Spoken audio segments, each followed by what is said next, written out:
আসসালামু আলাইকুম রহমতুল্লাহ।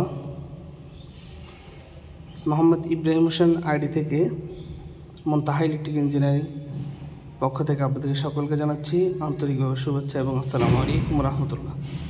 আমরা এখন জানতে চাচ্ছি যে আপনাদেরকে জানাতে চাচ্ছি আমরা এখন একটা এসডিবি কানেকশন করতে কী কী প্রয়োজন হয় সেই জিনিসগুলোর সাথে একটু পরিচয় হবে।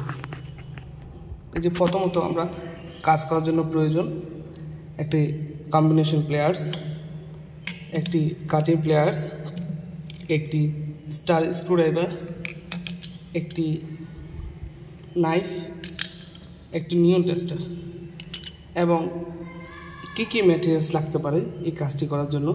আমাদের কিছু এমসিবি সার্কিট ব্রেকার লাগবে, আরসিবি সার্কিট ব্রেকার লাগবে এবং কিছু ট্যাপ লাগবে। এই যে আমাদের ট্যাপ আর হলো আমাদের কেবলটাই প্রয়োজন হবে। তাহলে আমরা এখন পরিচয় হব ট্যাপটি কীরকম বা কেমন দেখতে বা এগুলো কী ধরনের ট্যাপ লাগবে।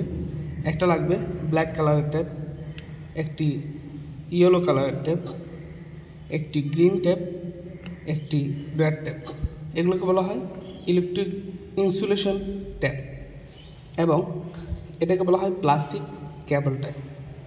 এবং আমাদের যে এসডিবিগুলোকে সাজাবো, যেমন ধরেন আমাদের এটা হলো যে আমাদের MCB moulded case miniature circuit breaker.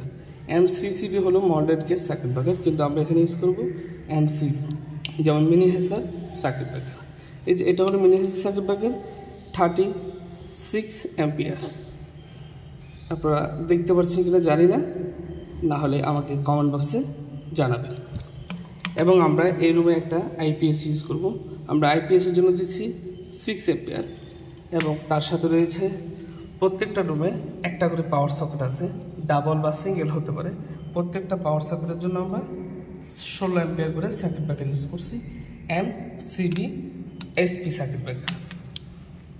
তারপর আমরা ইউজ করতেছি প্রত্যেকটা রুমে একটা করে এসি এবং একটা করে গ্রিজার আছে।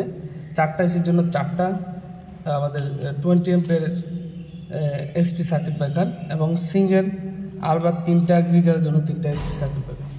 সাথে আমাদের রুমের জন্য রয়েছে 10 অ্যাম্পিয়ার করে কয়েকটা এসপি সার্কিট ব্রেকার। এইগুলো আমাদের জরুরি আমাদের এই এসডিবি কানেকশনের জন্য। আসসালামু আলাইকুম।